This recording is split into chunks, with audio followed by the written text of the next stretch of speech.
Wars. I did it. Oh, my God. I'll figure that out someday. Hey, everybody. Welcome. We're live. I'm so happy to be here for our first episode of Nerd Wars one-on-one. That's right. Every Tuesday night here live around 9. Sometimes my system doesn't always work. I'll get it there eventually. We will be live with my man, Jody. Jody, what's up? Hey, yo, what's good? YouTube, what's good? It's your boy, Jody Joe. I'm here. The Jody and Andy version of Nerd Wars one-on-one is underway. Consider this the season premiere, baby. I love you. You are spot on. We're going to be doing lots of fire. I'm so excited to do this. This is an opportunity for me to fight. I never get to fight. And so I thought if there's anybody out there who had played Nerd Wars who was down to fight me every week, it was Jody. And I can't wait to take the gloves off and get involved and not just judge this. We're going to do it. But this isn't always going to be as Nerd War-y as typical. It's going to be a conversation. You guys are going to get involved. Yeah. We're going to talk about stuff. I'm going to ask Jody questions. He's going to ask me questions. And then I got my buddy Don here today. What up, Don? Good to be here, as always. So if any point Jody and I disagree or I need someone else to chime in and be like, wait, am I crazy? Bias. He's a Don can help. Hey, it's my channel. I'm sure you can invite one of your pals on yours. But we're also going to include you guys at home, so you guys in the comments will be able to help. So we'll go from there. But I'm so happy to have you, Jody. Let's first, wow, Brandon Bobo, thank you for the love, Bobo. Right, much love as always from the subs over at Jody's Corner. I love it. I'm so excited. And I'm going to be over your channel tomorrow night. I'm so excited for Yin and Yang, so stay tuned for that. I cannot wait. But this is the beginning. 5 p.m. 5 p.m. It's gonna be a little later. Remember I told you I'm seeing Bad Boys for Life tomorrow, and then as soon as it's over, I'm rushing over to Jody's stream. So, and I'll give them over there my first initial reaction for you guys and Jody's team, my thoughts on Bad Boys 3. But I got to go to that screening, and then as soon as it's over, I'll be rushing over to get on you. But yeah, join us tomorrow night. I'll confirm with him the exact time. But get ready tomorrow night. It's gonna be fire, as they say in the comments here. See all the fire flames? All right, so this episode, I wanted to do something. I just released this video. Jody, you got a chance to watch it. Adon, you did as well. Yep. This story leaked a couple days ago due to Robert Burnett, who's a YouTuber and a critic and filmmaker, everything. And he basically he leaked it before I could, because I was like this close to getting my sources to let me do it, because I'll be clear, where I can't reveal my sources. I'm not going to reveal my sources because the reason they don't want to come forward is because Hollywood's weird, right? Hollywood's tough because if they reveal themselves, they're going to piss off Disney or some other people. And in this instance, Colin Trevorrow, I firmly believe, is getting completely railroaded and screwed because his script, it seemed, Jody, I want your thoughts, and I don't even, it seems to me when the word came out that Colin Trevorrow got fired, it sure seemed like he didn't know what he was doing. His script was completely off base. He was wrong. Disney was getting him out of there. It didn't seem like a lot of people were like, no, I'm sure Trevorrow could have had a good script and Disney's just wrong. I feel like Trevorrow took a lot of heat back then and couldn't really explain what was really going down or what JJ was ultimately doing. And now that history has unveiled itself, I really think now that I've read the script, I do think it's better. But Jody, do you remember back then? I'm just curious. Do you remember the Trevorrow news? I think it was in 2017 or 16 when they fired him. You don't remember that at all? I'm trying to get. You said 2016 is when they fired him. Yeah, I mean, I was at Screen Junkies. I remember reporting it for Screen Junkies, and it was kind of a big deal. He was doing that movie Book of Henry, which was like a bomb. It was this terrible movie that did really terrible. Jurassic World was his claim to fame, and everyone was like, how can you give this guy who did Jurassic World this one movie? And then they were sort of giving him hell when he got signed up for it. And then when they fired him, everyone was like, good riddance, he's an idiot, he doesn't know what he's doing, was really sort of the backlash he got. So no one else remembers that, just me? Nope. Wait a minute, 2016, that isn't like, that's before The Last Jedi came out. He was fired in 17. He was fired in 17. He wrote this in 16. He was fired in 17, my bad. Yeah. So he would have had the script out the same year that The Last Jedi came out. Yes. I think before it came out. Can you double check, Adon? But that year, because I know Last Jedi came out in 2017, right? Yeah, my timeline's off. But anyway, it was 2018. Clearly, no one else remembers me. That's fine. But I just remember he got a pretty bum rap. And so now, fast forward a few years, and JJ releases his film. 2017. When he got fired. Okay. Before Last Jedi, though, right? No, that's when Last Jedi came out. Oh, yeah. Out. Can you look up when he got fired? I'm pretty sure I saw it fall of 2017. So I think it was before Last Jedi came out. Oh, right. He releases, JJ releases the movie, and now there's all this news about the JJCut. And I want to talk about that, and I'm curious your take on this too, Jody, because I've been told that's complete BS. There is no JJCut. It's all a spin on JJ's camp to sort of try to keep the stink of Rise of Skywalker off of him and onto other places. So we can talk about that too. But now JJ's released his movie. Now there's all this. Well, no, there's more footage that he didn't get to do. So you guys don't like it? Well, it's because Disney didn't let JJ do it right. No, that's not what I'm being told. JJ, the movie you saw was JJ's movie, and they knew all along that the movie was in trouble. So now that's out. It's not as good as everyone hoped. I think it's definitely mixed. There are fans out there. I know you liked it, but it's definitely divisive again. And now Colin's script is leaking. Probably someone in Colin's camp or someone who supports Colin is sort of helping get this out there, I think. And now it's up the question of, well, all right, whose would have been better? We're getting the insight on Colin's script. My video broke down a lot of it. If you haven't seen it, I'll put a little iCard or click down in the description. I think I put it there. You can also find there's Robert Burnett's done a longer thing, and Reddit has sort of some threads you can read through and get the outlines. But Jody, and Adon, you both have watched my videos. So you're up to date on this new Trevorrow script, yes? Yep. And just to piggyback on what you said earlier, it was September of 2017 where they let him go. Okay, so it was before Last Jedi came out. Right before. So it was the right movie before aired. Last Jedi came out. 2 months before then. Exactly. Yeah, which is they must have known. Oh yeah, no, there's no way they wouldn't have known. That's the biggest thing. You never know if a movie's going to be a hit, but you have a pretty good idea when you think the movie's not going to be a hit. So we're assuming that this man finished a script in that fast amount of time. What you read on your video, you think that whole entire script was completed way back in 2017 before The Last Jedi came out? No, he wrote it. He wrote it in 2016 before Carrie Fisher died. That's why the script is very prominent with Leia, and so that's the other sort of potential block is the fact that they wrote it very big with Carrie Fisher, and then when she died, they had to rewrite it because she's an integral part of that script. So for those that don't know, I'll give a very quick recap. But the basic script is Rey is still it's a direct sequel to Last Jedi.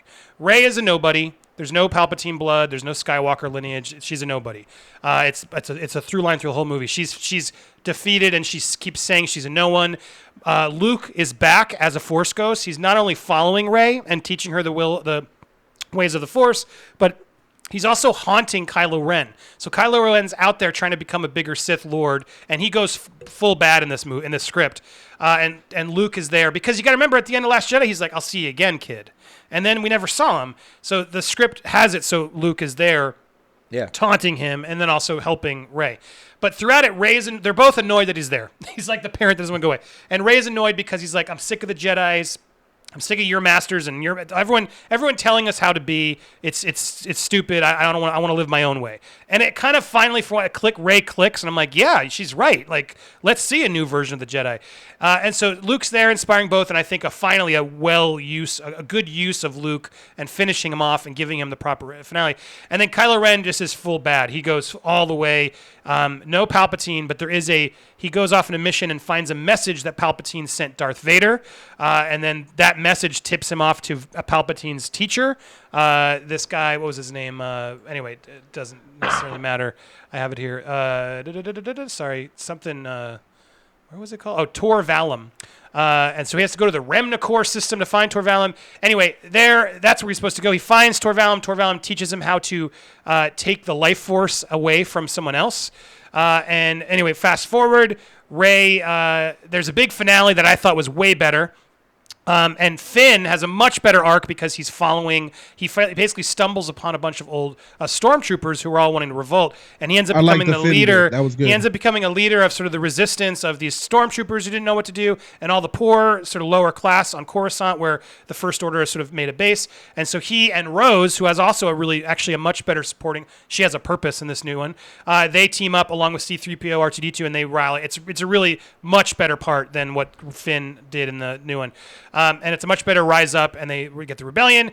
Leia gets Lando to come back, but then he says no. And then at the end, they're fighting. There's all this stuff, and then Lando shows up and saves the day with all his rogues and scoundrels. It's a much funner reveal. And then we have this amazing ending with Rey and Kylo, where Kylo is just sick of it. And then finally, he basically knocks Rey's dead practically, and then Luke, and then he's there to get this all-powerful Sith powers or something, and then proves to be nothing. And so then he's all pissed, and that's when Luke's Force Ghost shows up and goes, "You failed. This is what it was all for."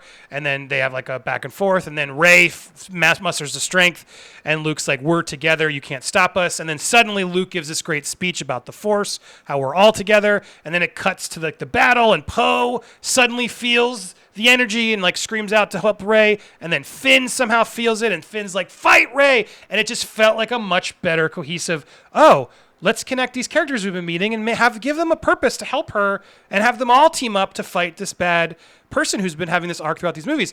So anyway, I'm defending that, I guess, Jody. You have to defend Rise of Skywalker because I'm not going to defend. Clearly, I can't be as unbiased as this. But my point being,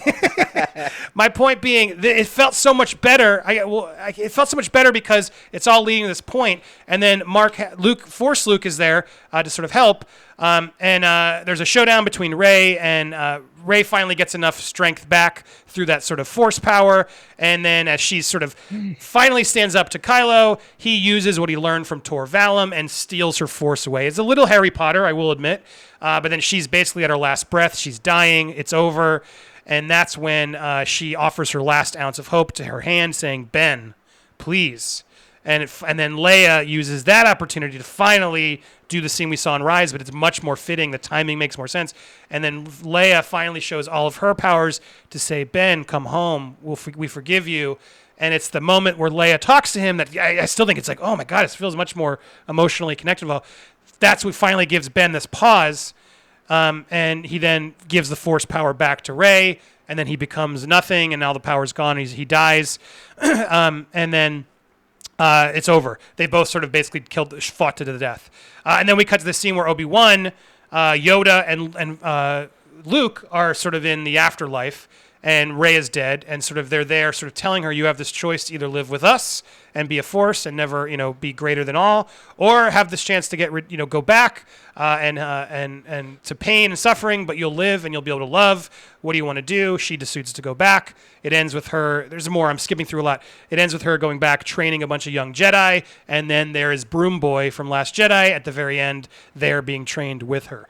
And that's sort of how the whole thing wraps up. So again, it's a dirty, quicker version. You can watch mine or Rob's videos or read some of the threads, but that's the sort of summary of where it is. And I can defend against it if you want. If you're really against it. My point is I want to fight this war, Jody, and we can flip a coin if we agree. Which version do you think sounds better? Do you like this version that Trevorrow has written together, or do you like JJ's? Man, I'm on my 8 Mile shit, man. Give me this Rise of Skywalker, bruh.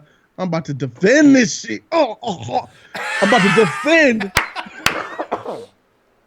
I'm about to defend Star Wars: The Rise of Skywalker, bruh. But which one did you actually like? Are you playing devil's advocate here, or you don't even want to admit that? I'm playing the devil's Bond advocate, bruh. All right, fair. I want to make sure the audience is at least in on your pain if you're going to go there. Yeah, I'm about to do this task. All right, and then there might be a hard one later. I'll switch sides there. Okay, so Jody, why is Rise of Skywalker better than what Trevorrow put together? At the end of the day, to me, after watching the video that you had, guys, check it out later, and hearing your sum up and my own understanding of what you were saying, Episode 9, Rise of the Skywalker, has an OP, godly level, iconic Rey. First of all, what is the name of this? Duel of the Fates? Duel of the Fates. What was the name? Do you want to? In fact, can we give you this? Well, I forgot. Here's the scroll. That name is trash. While you're talking, I'll play the scroll for people to watch. I'd rather roll with Rise of the Skywalker. Duel of the Fates was his name for Episode 9. I do not like that at all. But that's just semantics, neither here nor there. But Duel of the Fates also has an OP goddess, Superman, Thorzilla, Rey character. They're both OP. We could both put them right there on the same level. The difference with Rise of Skywalker, the trash that it is, but still, the difference with Rise of Skywalker is the character Rey is, even though she's OP, she doesn't tear down what the Force is completely. The Duel of Fates Rey tears down what the Force is completely, and I'm going to give my examples. If we remember Rise of the Skywalker, spoiler alert for the ending, Rey was getting her shit wrecked by Sidious. Sidious, who is a fan favorite, who we all love, I'll get to him in a second. She was getting wrecked. Good. You're gonna get wrecked. He sucked the life from her, got his skin and his eyes back, and she was just toast, wrecking the ships. She was just outclassed. And what was it that Rey did in order to overpower Sidious? She said, what did she say? Be with me, be with me, be with me. And then you hear the voices, we're with you, Rey. You hear Obi-Wan, you hear Mace, we're with you, Rey. Those Jedi forces came and gave her power to then overthrow the Emperor and kill him. Would not have been able to do that without them. And she did it understanding that the Jedi, that the Force was the way to go. Trash, that is. But it still puts respect on my legends' names. It still keeps respect on Mace, on Yoda, on Obi-Wan. I even heard Ahsoka was in there because they needed their help for them to win the day. And they found out it was the Jedi way, what they've been preaching for centuries. Duel of the Fates, Rey? Bruh, she was negligent the entire film. I don't want to be a Jedi. I ain't no Jedi. Don't put no Jedi label on me. I'm nobody. She went throughout the whole film, basically from what I'm hearing from the script. She's rejecting Jedi. She's rejecting her teaching. She's rejecting what Luke is trying to tell her. Frustrated with the training. She's training, but still rejecting what being a Jedi is. I don't want to, she's like a modern day chick who doesn't want a label in society. Like, she's such an SJW written character. They both are, but this one even more so. It's like, no, why do I gotta be Jedi? You put a label me a Jedi? No, I'm gonna do what I want. To the point where in the end of the film of Duel of Fates, she embraced the dark and the light to defeat Kylo Ren. And she was the one who made that decision to do so. So you're telling me that Rey, this novice nobody, was the first one, it was really Mace, but let's forget about him, was to use the light and the dark to defeat evil for good, to the point where the Force ghosts came out. Yoda came out. You said Obi-Wan came out. And Qui-Gon and all them came out and said, no Qui-Gon. Who was it? Yoda, Obi-Wan, and Luke. Yoda, Obi-Wan, and Luke came out and said, we were wrong all along. They came out in this script, yes. They come out and say we were wrong. They came out as Force ghosts and says, Rey, we were narrow-minded. We were wrong about the Force. Here, I'll read it for you. Here, I'll cue you up because it's fair. You taught us much you have. Succeed where we have failed. Narrow was our point of view. You chose to embrace the dark side and the light side to find balance within. Yoda, coexist they must, as such feelings do in all of us. That's so. She was teaching them something they didn't figure out for millennia. Like, Yoda didn't know all his life that you could use the dark side to your advantage and bring perfect balance and defeat. Rey got to teach you this shit out of nowhere. Oh, narrow-minded we were. Teaching us you are. And that right there is what pisses me off. And that's what does a lot of damage. If I could choose at the end of the day which kind of Rey I would want, I'd rather that stupid freaking trash OP Rey who needs the other Jedi, who needed Luke and all them other Jedi to be on the Jedi side to defeat evil, rather than a Rey who decides, I am going to not be in a bubble. You know what I'm going to do? I'm going to choose to take the dark and the light, put it together, and then do something that's never been done in history and make Yoda and Obi-Wan and all them fools look like cucks and students under my tutelage. Well, all right. Look, you said some serious stuff that I respect, and I think you make some good points. But here's where I'm torn. There's a couple of things.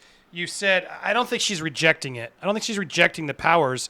I think it is a little bit of like sort of the which can be annoying, the kid who knows more than the parent, right? It's sort of what this scenario is. And the truth is, usually the parents do know more than the kids, but there's occasionally where the kid actually knows more. And so I think this was one of those instances. She's not rejecting it. She's not rejecting it. She is, like you said, she even says, our masters were wrong. I will not deny my anger. I will not reject my love. To me, that's where I connect, and I do agree with her, because it's like Yoda's all about anger leads to hate, hate leads to suffering, suffering leads to the dark side. That's Jedi way. That's been the Jedi way for all the years. But that doesn't make it right. Why is it always the same way? They haven't always been right. There's so much they've gotten wrong. If you really look back on what they know. You're only questioning that now because Rey did this, though. Well, sure, but in either movie, Rise of Skywalker or this, I question it. None of it makes sense. I don't understand how did the Emperor survive? All that. I mean, let's get back. Yeah. So let's get to Rise of Skywalker because, sure, you make an argument. Okay, well, is it better? My whole point is I don't understand what choices Rise of Skywalker made. The Force makes no sense in the Rise of Skywalker. JJ has this tendency to make things that he can never explain. He can't justify his choices. He is like, these look cool. Wouldn't it be cool if the Emperor came back? And he never really sort of answers some of the questions he puts out there. And but so the Emperor's a fan favorite. Who's that tour guy? Oh, that's stupid. Who's that stupid? What the heck is that? He sounds awesome. I'm always a fan of new characters in this world that are badass. But even in the fan new characters in a $1 billion franchise and expect it to make billions of dollars when the fans don't know who they are. Well, Sidious is a character that got 40 years of health. So you're saying Rise of Skywalker was a success for the fans? Rise of Skywalker was a success for fans of Sidious because they got to see him.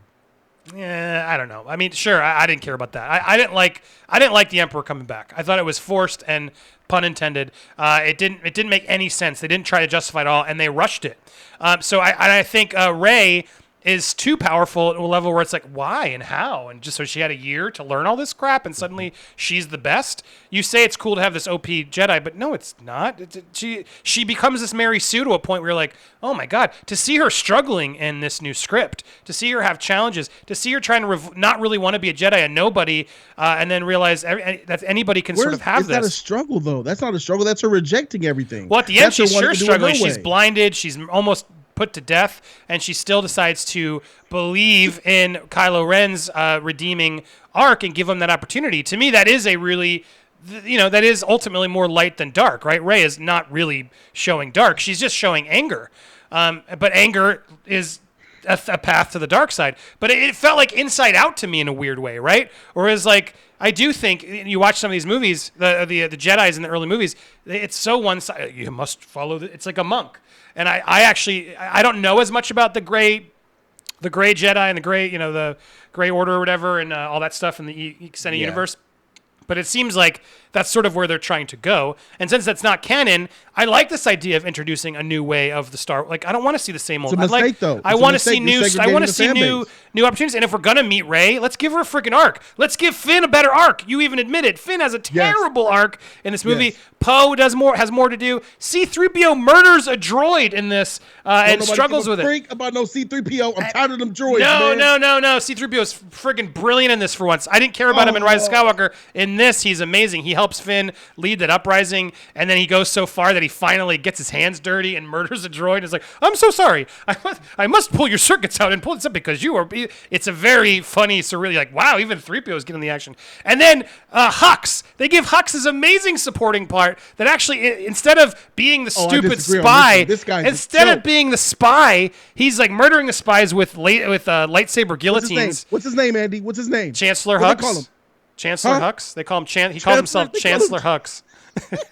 Chancellor but Hux, no, that's my point. He's a weaselly villain. I don't like but I like laughing at him, and they give you this amazing plot where he's so obsessed with the Force that he's hoping he can become a Jedi and learn the Force. Memorabilia? You killed yourself with mace and saber? How does that look? How do you execute that? That's a joke. Oh, I love it. It gives Hux like a funny. Does he literally?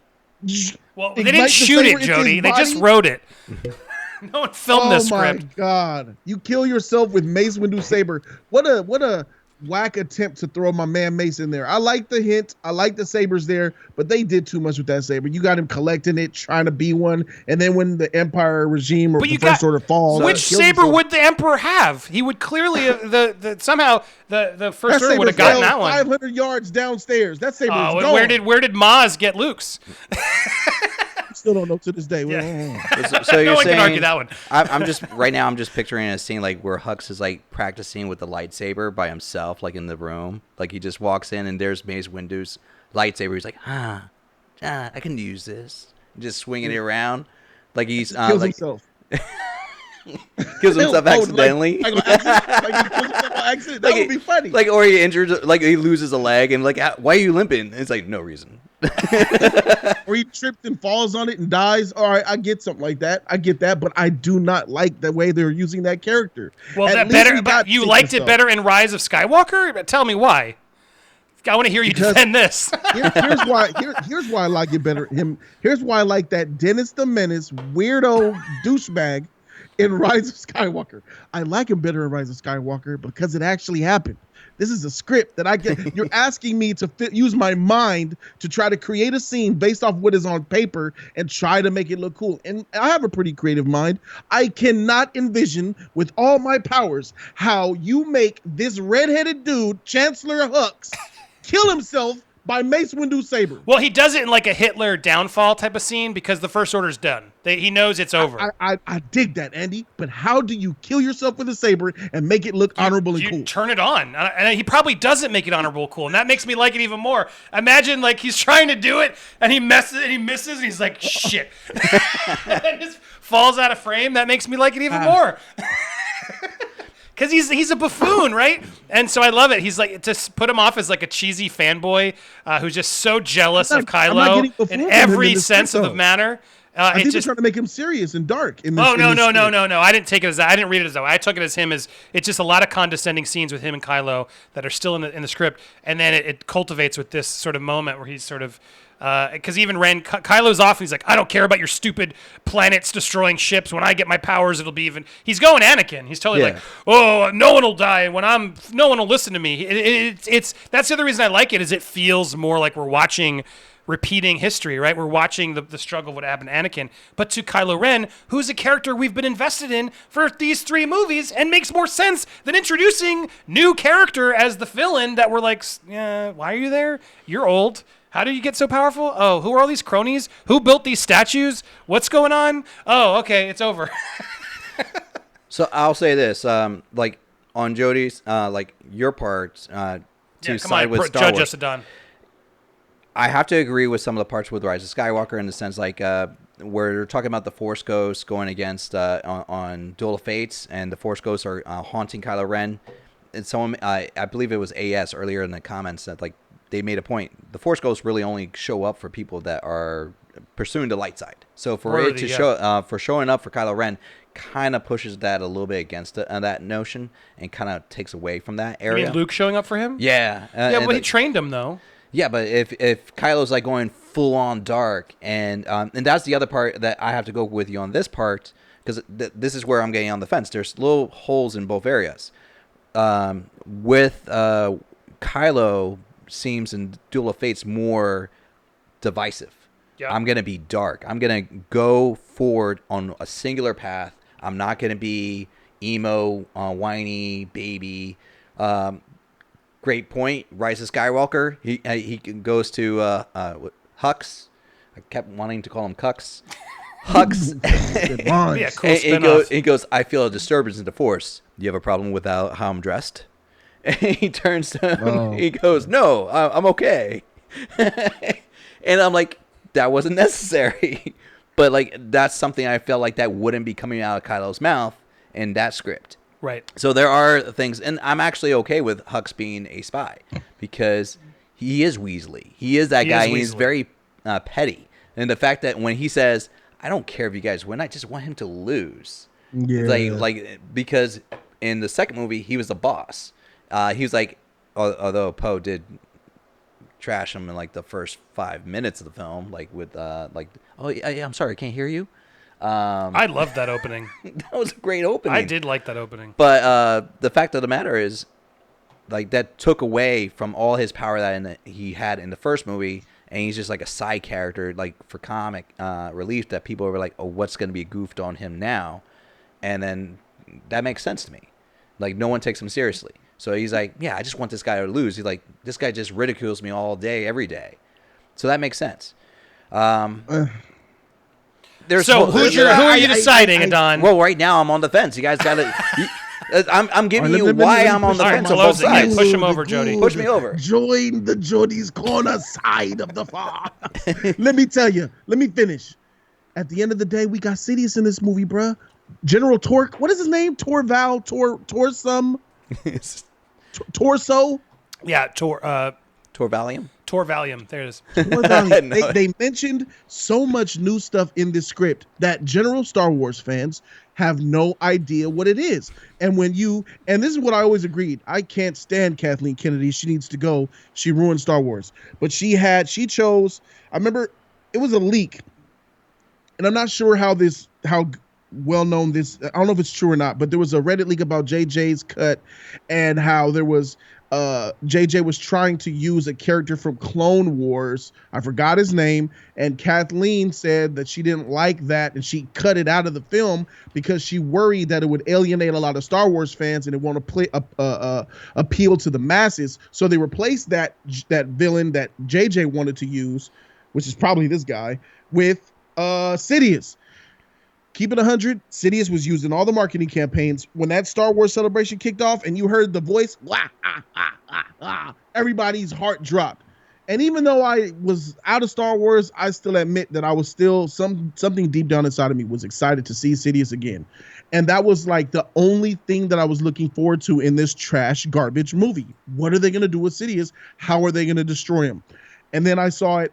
And at the end of the day, it was good seeing him. It sucked that they did him dirty like that. But with this movie, Dual Fates, they have an unknown character from, maybe it's Clone Wars, maybe it's from another show, maybe it's from a video game, Old Republic or something. That's the problem. Who is it? What is it? That's why you can't really use Ahsoka that much. That's why Ahsoka wasn't really in the films that much, because they didn't utilize her. She's from a television show, and the main canon films, she's not in any of them. So I feel like using a character like Sidious, even though it was wrong, was a better choice to make than whoever this Tor guy was. And there was a plot device where if you go to this, in the script, where you go to this planet and get this device, it could beam across the galaxy and let the whole universe know that they need help. No. Like that was no. It was, you're wrong. It was Wrong. What was it called? It's a force beacon that tells the like it's just it's another MacGuffin, just like there are 4 of them in Rise of Skywalker. So right. They level each other out to get help. Yeah, but it's a small story. Your bigger point about Tor Valum is more proper. And to respond, he's not the big bad. He's the train. He literally is he's an interesting 7,000-year-old alien character that would have been cool to see. That they literally showed Sidious's master. That's Sidious's master. No. His teacher. It was his teacher. It was someone who taught Sidious, and they have this message where Sidious sends to Vader the note of, when you get Luke, take him to Darth. That's the message that Kylo intercepts to know to even go to this guy. And sure, it's a little forced, but as forced as I've been the voice in your head since the beginning. No, you weren't. You were only when they wrote Episode 9. JJ wrote it. Tor Valum was just a conduit to get Kylo Ren to learn how to be an even stronger Jedi, to give it that moment to like basically kill Rey is what the character's for. And can I ask you a question about him real quick? Well, you can, but can you tell me who General Pride was? Where did he come from? Richard E. Grant's General Pride. How about Zora Bliss? Was she necessary? Who the heck is General Pride? How about Janna? How about Janna? How about Bobu Frick? How about Beaumont? Do you want me to keep listing all of the characters they've introduced in Rise of Skywalker? Tight, bro. Yeah, all those very important characters that they sidelined, Finn and Rose and everybody, to go introduce Zora Bliss. Oh, I'm so glad we took time there. Zora Bliss. Who is Zora? Yeah, exactly. No, wait a minute though. You're naming all side characters. This villain, you're dumbing He's the villain a side character. This No, he's not the. He has as much screen time as Sora Bliss does. He's in a couple scenes. But all the other characters aren't important. This guy is. No, he's just the conduit to get Kylo Ren. The finale is Kylo Ren versus Rey on a separate planet. Maybe I'm confused. Maybe you can clarify for me because you did read it. I'm confused because I thought that this guy was Darth Sidious, Emperor Palpatine's master, his teacher. No. He's like, no. I mean, yes, he's his teacher who lives on the Sith planet. And that's his master. At a point in the movie, Kylo Ren gets this information to go visit him, and he agrees to train him. He's basically Yoda in Empire Strikes Back. And it gives him this moment to sort of train him, and he goes through these hurdles. And then Kylo Ren has this flashback where he fights Vader, and it sounds awesome, and loses. All of this is sort of like it's a Yoda moment in this movie to give Kylo Ren training from a new character versus Emperor, because let's be honest, the Emperor's dead. It doesn't make any sense why the Emperor's there. So you can say all you want about, oh yeah, bring the Emperor back, but Jody, it makes no damn sense that the Emperor's back. I understand why you want him back as a fan, but that doesn't mean it's a good script or a good choice. Clarify something for me. You mentioned, and I mentioned this earlier. You said he fights Vader. Was this a dream sequence? Yes, it's like a vision, like when Luke fights him in Dagobah. Full-on saber battle with Darth Vader, like destroying his character. It's like a Dagobah scene where he's there with, and he sees Vader for that moment. He gets terrified of him. It's written the same way. So it's like Kylo Ren has his own vision when he goes and meets with his trainer, just like Luke did with Yoda. So it does actually, it made sense to me. Okay. I need to get back to this guy. I need to get back to this. You're hung up on the guy. You're saying that this guy was the Yoda. No. Yoda's the Yoda, and Sidious was the Dark Yoda. So you're telling me there's a Yoda above Sidious? That character's important, bro. You don't just throw him in a movie and expect us to be like, oh, so that's who's been teaching you. He murdered Sidious. He murdered him, though. He's dead. I know, but Sidious is gone, and then you just showed us his teacher. You just elevated the whole game, and you expecting us to be like, oh, that's nice. So that's the guy who's the guy. No, that's the Don. Let me read you how it's written, because again, I don't have I only have pieces, and I read it later, so I had to take a lot of notes. So again, there's a little bit of a whisper down the lane, but the whole intent is there. But here's what the message actually says, just so we can clarify this. When he gets he goes to, sorry, bear with me. Sidious says, if I die, take me to my master, basically. No. Well, yeah, but I'm saying in this movie, it's not the same. He says, here it is. On Mustafar, so Kylo's on Mustafar, finds this Sith holocron, and there's an old message, like a voicemail recording from the Emperor to Darth Vader. And it says, if Skywalker succeeds in striking down the Emperor, Vader is to take him to Remnacor system to find Tor Valum. There, the son of Skywalker will learn how to harness the untapped power of Mortis. He's just a friggin' sideline additional teacher. He had a few teachers. He's not like the main guy, but he's a guy that sort of is there to sort of help. That's how it's read. Gave him the power to absorb life out of people, right? Yeah, well, he's seventh. He's the end of this movie. He's the only one alive. The Emperor and Sidious are both dead. So clearly he must have known more. So look, I don't disagree that maybe it's a little forced of a character. What happened to the alien? Is he still out there alive? Yeah. Did he die? I mean, he's probably some sort of Force ghost himself. But my point is, like, no. He's alive. You said it's. No, I don't know. I don't actually know if he's alive. Now we're jumping to a little bit over detail. The script said he was an alien, right? Yeah, again, they don't really. I forget what the word how they use them. I remember you. Yeah, watched the video and it said that's how he's described. I don't know if that's what like the Star Wars wiki is going to call him. He's chilling on a planet somewhere with all this dark energy. So when Rey decides that he'll come and kill her. It's the same thing as the Emperor's planet. Yes, they're just subbing some other random Sith instead of reborning a character that doesn't make any sense that he's reborn. That's my argument. You can say whatever you want. It's the same movie. It's the same scene, but it's not the finale. It's the end of Act 2, where basically he should have just saw the Emperor, gotten this information, and left. And I would agree, maybe that would be a better way to do it. Yes. But it's pretty much what they're doing. They just don't want to have it be the Emperor because the Emperor's dead. So they give you a new character that it's unclear if he's dead or not or whatever, because it kind of doesn't matter. But it does matter to me that the Emperor was dead, and then we don't explain why he's there. So my point is, the finale is Kylo versus Rey, and that was more fulfilling to see Kylo go full bad and then have to earn a redemption that actually made sense. Is all I'm pushing for, is really what I'm trying to fund. So anyway, I want to move on to another topic and not get too into it. But valiant fight, you could have won. Commenters down. Oh, what you mean I could have won? I'm saying it's not up to me. It's not up to me. It's up to Adon and the viewers. So that's what I'm saying. You could have won. Viewers at home, vote for Jody or me. Or Trevorrow versus JJ. Who do you think made the better movie? Start the comments coming them in. Adon, do you want to make a vote quickly? I'm going to say the script is a little bit better. I'm sorry. Take me out of it. Take Jody out of it. I'm just kidding. Let's be honest. Like, I like your arguments, Jody. You did try. You needed to get a little bit, poke at his script a little bit more other than Tor Valum. Honestly, like, if we take it together, I would say that script's a little bit better. I can poke some holes into it myself. Yeah, no, totally. We can all poke holes. Yeah, the Tor Valum thing, that makes no sense to me. I'm not going to say it doesn't. No, because episode 3 of Star Wars, Sidious mentions his Plagius. master. No, the Emperor. yeah. Wait, you're confusing me. Sidious is who's his Matt? Is it Sidious? No. Plagius the Wise. Yeah, Plagius. Plagius. That's what. Sorry, you needed to bring Sidious that is up. Emperor. I was Yeah, thinking sorry. about that. It's like I thought you were Matter. talking. He wouldn't let me. I was trying to elaborate on it so I could finally get to the cum shot. got and confused. He kept stopping me. So, but no, that's the thing. Yeah, Like, Plagius is the Andy, I teacher. like Yeah, that. you kept calling Sidious the teacher, and I thought you were just confusing Plagius. And yeah, I think that's where you were getting confused, and so I thought you were maybe just mixing it up. But you're right. It is Darth Sorry, Plagius Jody, is yo. Sorry, Jody. Palpatine's mentor, and Palpatine killed him. So, I like, love they're the comments just like, "Sorry, Jody, redoing but you the- lost this one." But hey, I'm gonna take I gave it a good shot. I'll take the unpopular opinion on round 2. How's that? Fair? And then I'm sure next time. Bro. But that was a very fun fight. You don't give up. I love it. So this is going to be always fun. All right. So I want to go into round 2, and if you guys need to watch Crisis on Infinite Earths and you haven't watched it yet and you don't want a spoiler, there's a cameo I'm about to spoil. So excuse me. Be warned.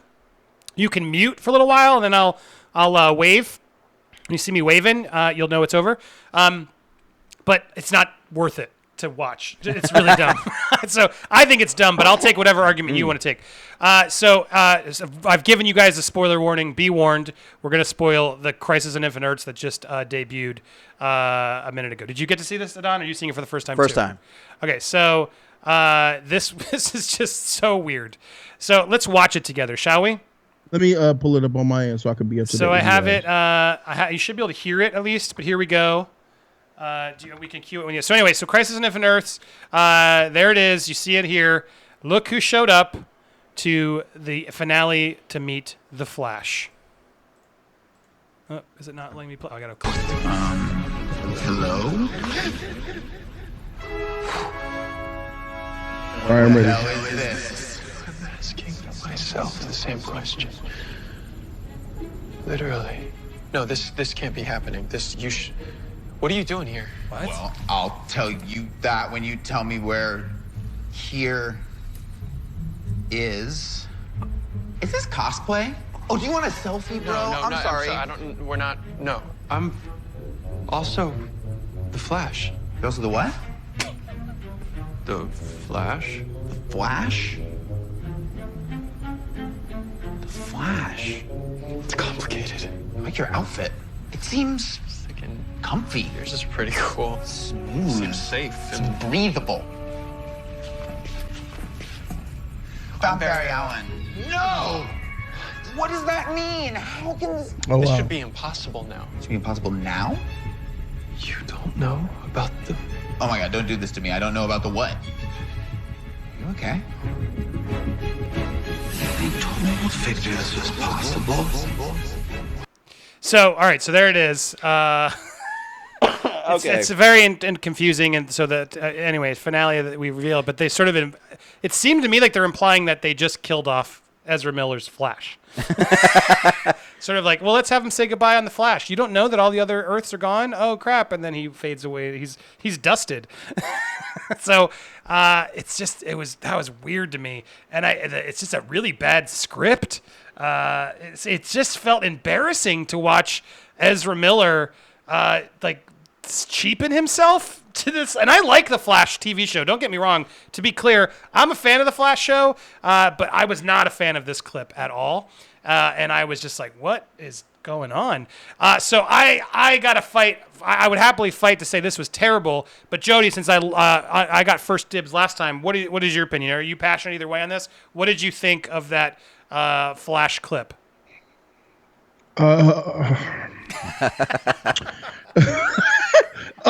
Speak from the heart.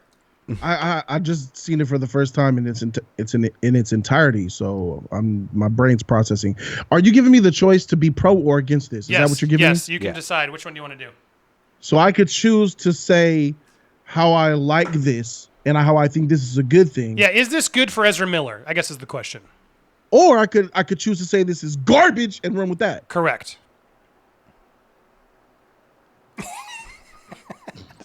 Yeah, let me go ahead and get that. Let me get that garbage. I'll take garbage for 60, Mike. I'll take garbage that for trash, 600, please. Alex. All right, I will argue that this is good for Ezra Miller and Justice League and DC, Flash, and everything. Okay, so do you want to start or do you want me to start? I don't care. I can go whenever you want. Man, I'll go first, man. At the end of the day, this is an Ezra Miller Flash that nobody wants, nobody cares about, who doesn't even have his own film, who had a film that didn't have a film, who just got a film announced a couple of months ago, and that film still might not come out. Ezra Miller is a character that all of my friends and a lot of my subscribers have told me to give up on. Jody, stop it. I know that you want him to have his own film, but stop it. And I didn't understand why people didn't like it so much, to the point where people wrote me letters. Dear Jody, I appreciate your optimism, but as a lifelong comic book reading Flash, please stop making YouTube videos of why Ezra Miller should be Flash again. It hurts me and it breaks my heart, and I can't continue on. I have this noose around my neck, but if you promise you won't make no more Ezra Miller Flash videos, I'll take it off. It's that serious, bro. He is the most disliked character to play a superhero since Brie Larson. And that ain't good company to be in, bruh. I think this is trash because at the end of the day, you took that trash Flash that no one wants and nobody cares about, and you paired him with a Flash that might be even more trash because he's on the worst network to ever hit television, the CW. Not W, the CW. This network has some of the most cheesiest trash dialogue writing, to the point where even if a DCEU character from films comes and joins and shares the scene with you, that trash Flash still destroyed that Grant Gustin Flash from the CW. And they were being trashed together. It's like seeing two ex-girlfriends. It's like seeing an ex-girlfriend and an ex-boyfriend get together, and the mates who moved on from them, who don't give a shit about them, are just looking at them. Oh, isn't that sweet?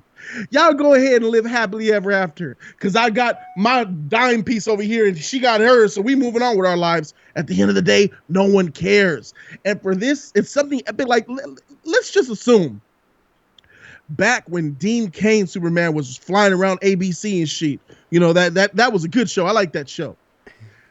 Imagine if Christopher Reeve himself, in his costume from Superman 1978, had an episode with him and they were flying together and shit. Bruh, I would have bust huge nuts, bruh. That shit would have been all over the news, all over newspapers. It would have been a comic book series talking about it.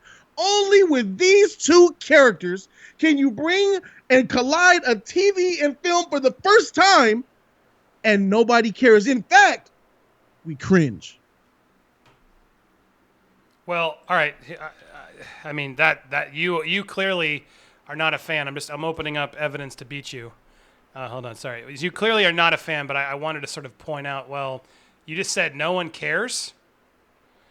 Man, let's look at this trending on. Let's talk at trending tonight. 72,000 tweets. Number one, Ezra Miller and Crisis on Infinite Earths. Those are prepubescent teenagers that love to watch CW. I mean, they're almost as much as the Dem debates happening right now. So I mean, look, the Flash. I mean, this is all over the trends right now. So I just will say, apparently, some people care. Now I made $1 billion. Now let me. 1.3. Now I will say, look, I'm with you. CW is, as someone in the comments did say rightfully, cringe watch is what CW should stay for. But the Flash is the diamond in the rough. And season 1, even through season 2, and then spots through the rest of the seasons, the Flash is a really beautifully done, strong show. It's gotten a little silly, I will admit that. But the first 10 episodes of Flash are fantastic. Really well done, and I do think that Grant Gustin is a pretty strong Flash, and I think it works. Now, the show has just gotten silly because it's stuck on the CW, so I'll agree with that. But I got to defend my Flash because I think of all the shows, it's definitely the only one that still sort of works. It's the only one I still will make time for. So don't completely trash the Flash. But now back to Ezra Miller.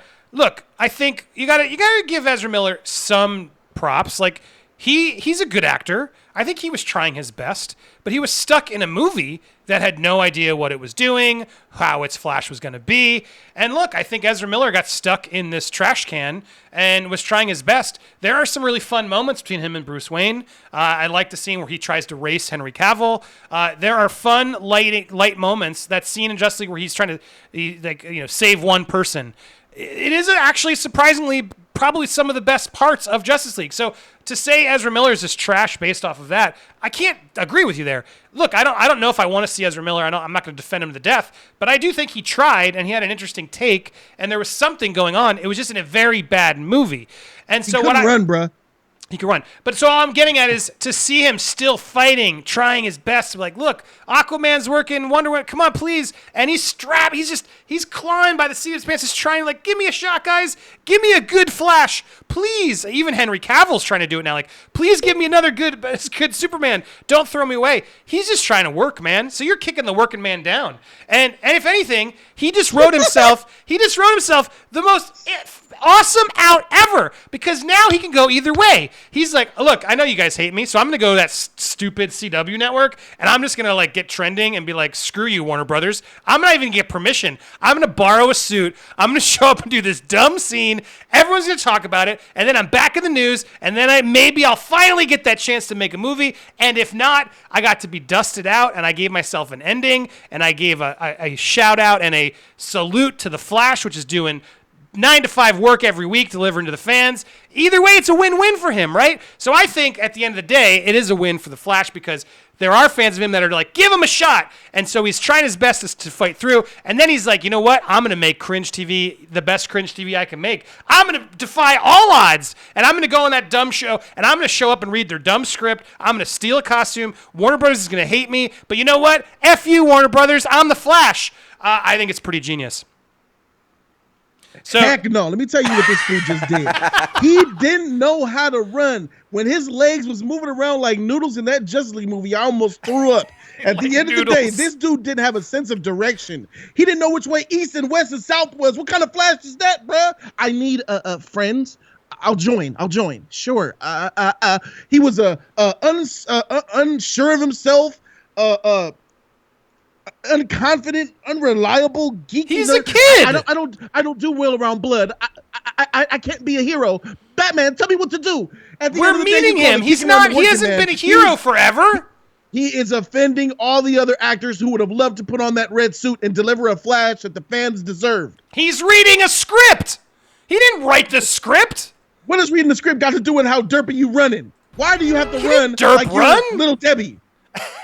Did he not derp run? I guess a little bit of derp run, but still, I mean, that was weird. I was more annoyed by all the lightning. It was so much lightning. It was like, how are you ever going to be like slick? And when every time in the room he needs to disappear, there's massive lightning bolts.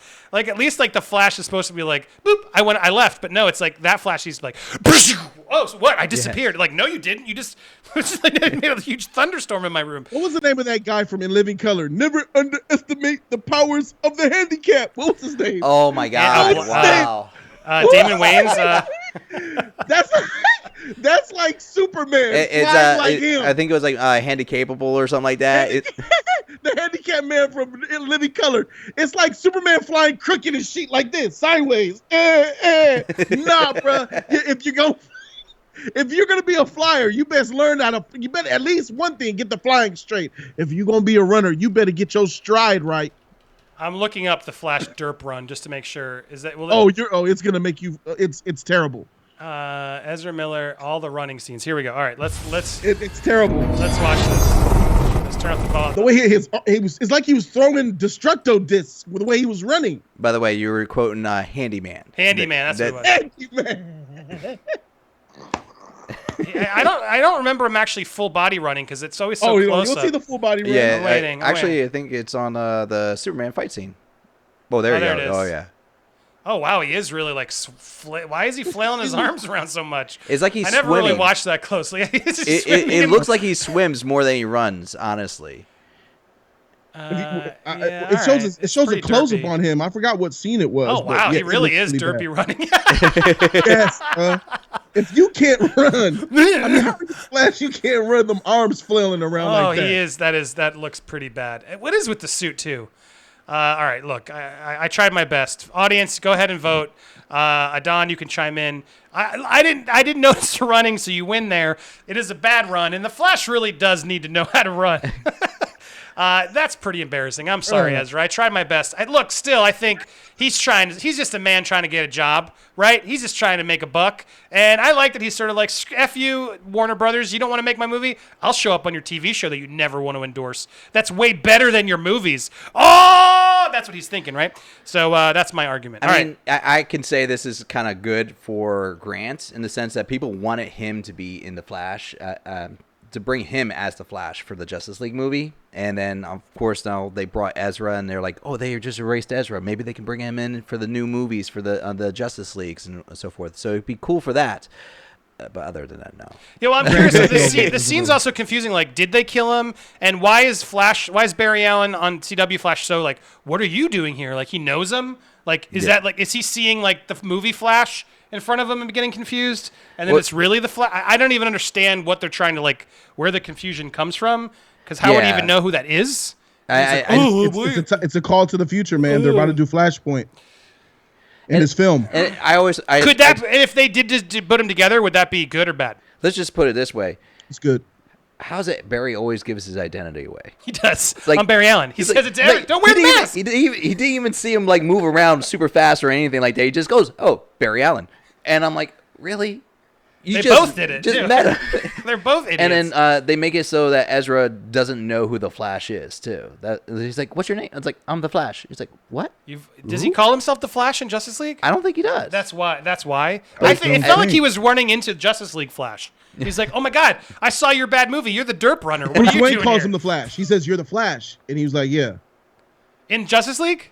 In Justice League, he threw the batarang and he said, "So you're the Flash." They're right. Yeah. Okay, so I like this even less then, because then he doesn't. He still doesn't get it. Yeah, well, Jody, you won this one hands down. So there you go. We're even. I will take that L all the way. No worries. Thank you for the fight, though. Thank you for commenting. Thank you. Good fight. Good fight. All right, let's do one more speed round. If you guys have any comments, now's the time. If you want anything you want to talk about or rant about, hit it down below. Send it over. Your support, all that jazz. And if you're watching right now and you like what you watch, I see there's more of you that haven't liked. So go smash the like button. Let's get this engaged. And get ready to join us tomorrow night and Thursday night for a standard Nerd Wars. All right, so I got a Blu-ray battle here. You ready, Jody? I'm ready. Keeping it with the theme of the Flash. I got 2 Justice League characters. He's a Justice League member, Technically, unofficially, yeah. We got to pick one. We got Shazam and we got Aquaman.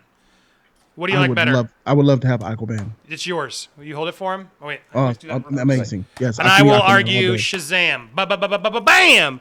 One of which we make, one of which we have to lose. All right. So you want to start or go second?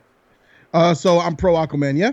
Yeah, you're pro Aquaman. So this is basically you're anti-Shazam. Which one gets eliminated or what? Yes. Yeah. Which one do you buy and which one then gets eliminated from existence? Okay, so I'm going to buy Aquaman, and that means that Shazam would get eliminated from existence. Good.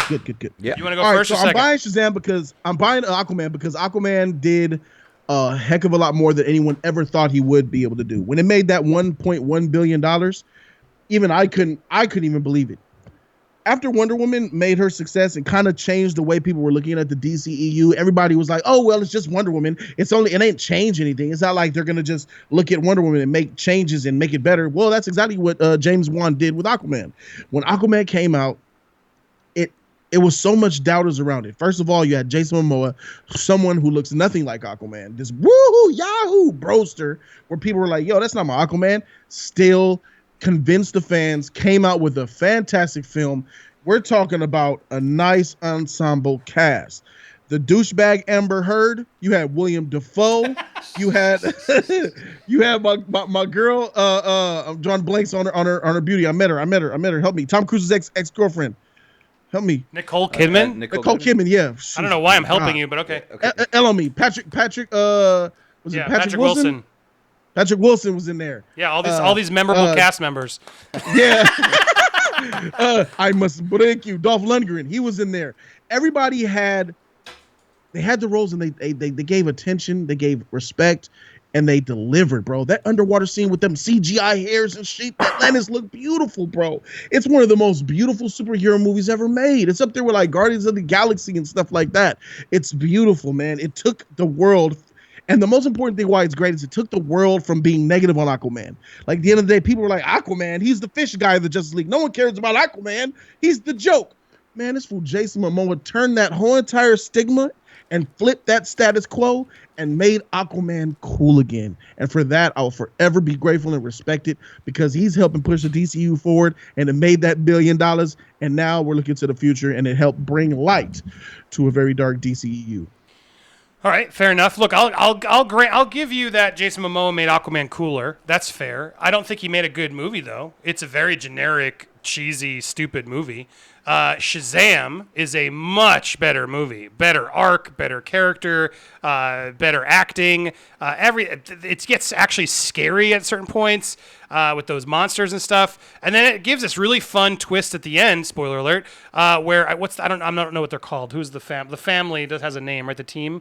Shazam family. The Shazam family. The Shazam family reveal. You can remember the Shazam family. Okay. Well, I don't know what they're called. But I know it's his brothers and sisters, his adopted brothers and sisters. I don't even know if they called it a name in the thing, but I know it's a comic, as I'm saying. But seeing them come together and create their heroes was just such a fun finale. I didn't actually see it coming, and made it much more better. Plus, I'm so much more excited to see Black Adam and The Rock and the sequels of this than I am of Aquaman. Because look, here's the problem with Aquaman. Aquaman will always forever be connected to Justice League. No matter what you want to say, he is. And so it's confusing. He's stuck in a world that makes no sense. And I don't want to see him with Cyborg and the Flash and Derp Runner. I don't want to see him back in there. And so it's the problem with the Aquaman is like, it was okay. It was fine, but it's stuck in this sort of neighborhood that I don't want to go back in. And so I think it sucks for Momoa, but Amber Heard sucked. Willem Dafoe's okay. Patrick Wilson's okay. They're all trying their best, and granted, I thought I would love this crab army versus the seahorse thing, like in the ocean. I'm like, get injected in my veins. I thought this would be so awesome, but I ended up just getting so bored. I was just like, oh, this is a mess. What are they doing? Why? I couldn't. It's just such a train wreck of it. How is all of this in the ocean? I have asked so many freaking questions. I'm like, this can't be a real thing. And so while I will cede that, you didn't even comment. I'm not going to give you the prop of Black Manta was okay. I did like, but then I was also like, get over it already. Like it's just like it was too much. But anyway, Aquaman cool. Movie not as good. Shazam really with Jaimin Hunsu and the dad who's not famous. That's why I don't know his name, but he was fantastic. The stepdad and the stepmom. He was on Walking Dead. Such a great casting and not big names, but become like iconic in the role. And then Jaimin Hunsu, like I said, and Mark Strong as the bad guy. It's a really scary bad guy, and I like the sort of he got rejected and didn't get to do it, so he comes after it. And then you got Zach Levi, who I traditionally don't like, but he totally sold me playing this kid character who's a complete selfish prick who is just a kid. His arc of learning the way was much better. What did Aquaman learn? Oh, I got to protect the ocean. I'm a superhero. To be king of Atlantis, and to unite all the 7 tribes. And I've been ignoring it for my whole life, and now I'm going to do it because I have to. I don't know. He's talking about giving up, like you were complaining about. Done. He just barely. He united the whole ocean at the end. He was a superhero. He became epic. And in that scene where he got that trident and he came out of that water looking all buff and glistening, I felt tingles. Well, I felt like excited and happy when Shazam finally saves the day and beats all the bad guys and saves the world with his family, his adopted family, which is like, yes, pro-adoption, save kids out there that need homes. What a beautiful message. What message are we learning in Aquaman? That little prick kept running from his family to find his meth head mom in a ditch somewhere in a Jordan Down project who didn't even want him at the end of the day. Yeah, that was heartbreaking. His family and all of his homes throughout the entire film. So he's making that the freaking foster carers look bad. He's the worst freaking counterpart. Wow, have you ever been to? I mean, those children are so troubled. It was realistic. It was. Gritty. I've had many ex-girlfriends who lived in foster homes and they stole my Chirp i90s and they stole my beepers. I know what it's like. Right, but at the end of the day, I can't tell if you're joking. No. You go to that Shazam film now. It's time for me to fire that shit. I just tried to be pro Aquaman, but now you're going to make me flame that movie. Shazam is a garbage film because it's trying to be an MCU movie and doesn't even succeed at that, Jack. Zachary Levi has the most punchable douchebag face because he's such a trash actor. This man-child in this derpy Ronald. You want to talk about man-childs? How about that freaking bodysuit? How about Momoa's literally known for being on set of like ripping the pages out of books of his actors? At the end of the day, Talk about a Jason big, Momoa huge, got real-life prick. Jason Momoa got real muscles. Zachary Levi got a bodysuit, bruh. That clown bodysuit with the gel pad cooling inside of it and that hollow trash-looking costume. He looked like he got a cape from his grandma's drapes, bruh. That cape and hood is trash. At the end of the day, the freaking 7 Deadly Sins were trash. They showed one good scene where they beat the shit out of his father, and that was it. That freaking movie was a freaking CGI fest that didn't live up to the hype. How you make a flying movie with a flying hero and a flying villain, and they don't really fly that much? They totally did, and the scene was the movie only made $300 million on a $200 million budget. It was a flop. How you're talking about how Shazam's trying to be an MCU movie? How is Aquaman not world building the same way? It totally is, and it's part of Justice League. It's Thor: The Dark World is what Aquaman is. It's a mediocre MCU spin-off movie that doesn't devote anything. What's the sequel? I don't know. Oh, let's make The Trench because that was more interesting than Aquaman was. Let's be honest. Oh wait, Shazam. Let's build your best villain, The Rock, so we can do a team up and actually have 3 movies. So then you guys go head to head. This is a franchise that's dying to be made. Shazam will not be in Black Adam. That man-child doesn't belong sitting in the same screen with The Rock. He's going to look like a cuck he is. He is a child. The character is a child. Look, that's a child. Put Zachary Levi next to The Rock, a real man in a real suit who don't need body puff. Oh, you don't think... It's all Dwayne, baby. You don't think Rock, the producer of this movie that made bank, isn't going to show up and support Zach Levi to make more money and more bank? No, I don't. The Rock follows money more than he does cheat meals. Man, he's a knockoff Superman. Uh-oh. He got so pissed. Look at that guy. Look at the Frozen. Boom, boom, boom, boom. He got so upset the Skype just cut him off. Well, there. I guess Jody's done. Commenters, what do you think down below? That I'll let Jody have the final word there with his expletive pause. Jody, good job there on your rants. Audience, vote for Jody or for me down in the comments below. I'm trying to see if he will come back in. Let's see. Does he? I don't know what happened there. It should still show up. Anyway, what do you think, guys, down below? I'm calling him again. Let's see if he picks up. But let's start the vote. Who won it? That was a lot tougher, I think. There you go. What do you think, Adon? Boom. I'm calling. I don't know if he'll pick up. Adon, any thoughts on that? I saw a couple super chats. Sorry, I want to make sure I go through it. Yeah. Bunda, Jody, getting those foster care girlfriends. Jody getting those foster care girlfriends. I like that. Hold on, let me shut that off. But for Bunda says getting those. There we go. He's on call. All right. Well, we got his message. Hopefully, I'll bring him back in a second. There was another one, wasn't there? Oh, here we go. And Man of Steel was greater than all of the rest of the DCU. I concur, pretty much. And then the controversy. What's up, Ian? We got to get you on. I hated that. What is a brunch line from The Flash?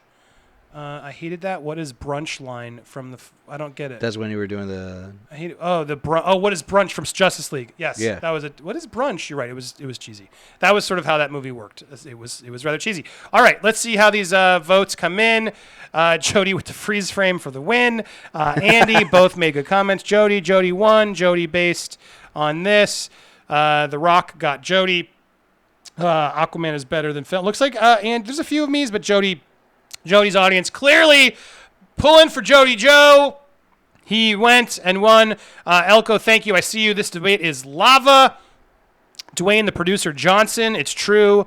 A lot of stuff. It's Dwayne's baby. That freeze frame is thumb worthy. I agree. I'm going to have to pull that. There's a lot of stuff. So, wait, but I got some votes here coming in at the end. But yeah, I think ultimately it looks like, what do you think, Don? Sounds like, what do you say? You got an opinion? Honestly, I'm going to go, as far as the film goes, I'm going to go with Aquaman. As the better film? As the better film. Yeah, why do you like it better? In regards to it, like, Shazam's good in his aspects in regards to that, but cinematic, it's more pretty. The film, it is pretty. I was cheating on a little bit. It is more put together. Like, I could see where they put the money into it in the graphics. There are some holes in the film, but Jody summed it up perfectly. Like, it made Aquaman cool again. That is absolutely true. And that's the a very hard statement to follow. Yes. Like those fans that like in the comic world, like that love Aquaman, they're diehard Aquaman fans, and there's a valid reason for it. But for the general public, people do not like Aquaman. No, it's true. And to like say I'm gonna be Aquaman and come out and make him look great, that's a hard statement to. It was like making follow Thor through. because doing Thor and Asgard and all that was also tough. So I Yeah. do think it's similar to Thor in a way, Aquaman and Thor. But Aquaman's way sillier into underwater stuff. Yeah. I still don't understand how all that made sense. No, and and this is funny here we go. because I He's do back. enjoy Shazam. Are you? But, like, did the what- power go out? The whole neighborhood is out of power, bro. You calling on your cell phone? Oh wait, hold on. Hey, they didn't want me to win this debate. They shut the whole neighborhood down. The whole neighborhood is black. God dang, Zachary Levi came and blew my power out, Here, man. turn your phone sideways. Which is funny. He does There you have go. lightning powers. He does have like, he's got a candle out. I can't hear him, but he's got a candle. Well, there he is. Jody's calling in from his cell phone at the end of the day. Bravo, sir. Nice work. I can't hear a word he's saying, but he's there. He's showing his love. Wait, say it one more time. The whole neighborhood is out of power. The whole neighborhood is blacked out. Zachary Levy flew by and put me in the. That happened. That would happen in a real life if we had these heroes. It would happen all the time. Aziz Ansari did a really funny Funny or Die video way back with Batman about like sort of how Batman destroys his car. It's worth checking out. All right. Anyway, Jody, thank you for calling back. We were wrapping up anyway. Everybody, go show Jody's Corner some love. I will be there tomorrow on Jody's Corner, so be sure to subscribe. I'll have it here at the end and stuff to subscribe to him and check out. We're gonna make a playlist so you can check out all of our videos. Make sure you don't miss them. So stay tuned. I'm excited to go debut Yin versus Yang. Anything you want to plug for tomorrow? Anything you want to say or excited about? He hung up. I will say this. He's like, I got some killer graphics. He's got a whole bunch of stuff brewing. So stay tuned for Yin versus Yang, Yin and Yang tomorrow on Jody's Corner. It's gonna be probably around like 10 p.m. Eastern because I'm coming from a movie, Bad Boys, which I think is like over 2 hours. Yeah, probably. So stay tuned. I'll make sure I tweet him with a heads up once I know the running time, and then I'll make sure we're there. But there we go. Thank you, Jody's Corner, and thank you, Adon. Thank you, Adon, for coming as always. Check out Nerd Tots on YouTube. And that's what we got. So that's Nerd Wars 1-on-1. Hit me up on social media if you got any comments or suggestions. I'm still working out this sort of format, but coming up, we have this every Tuesday where I'm going to have Jody doing one-on-one debates, talking about the news, having one conversation with you. And then Thursday will be the Nerd Wars you've come to love. Special guest. It was just too hard to book. I just didn't have enough time in the day to book all of them all the time, twice a week. So this was a great way to have Jody and I just always be here for you, and I can rely on that, less work. And then Thursday, I can put the work to give you some awesome special guests and stuff. So stay tuned Thursday, Wednesday, Jody's Corner. And a lot of you have been asking about Hugging the Cactus. I will have some news soon, finishing up the pilot and a couple other episodes that I wanted to bang before we go. So that's coming soon, too. I'll be announcing that in a future show. So stay tuned. Thanks so much. If you haven't watched the Star Wars one, go show that one some love. I want to get that some attention. So thanks, everybody, for watching. Subscribe, join, engage, smash that like button, and thank you so much for watching with me tonight. Have an awesome night, everybody. And go check out Crisis. I'm going to go watch Crisis Infinity Earths. I want to see how the hell that's set up. That seemed crazy. There you go. Bye, everybody. Thanks.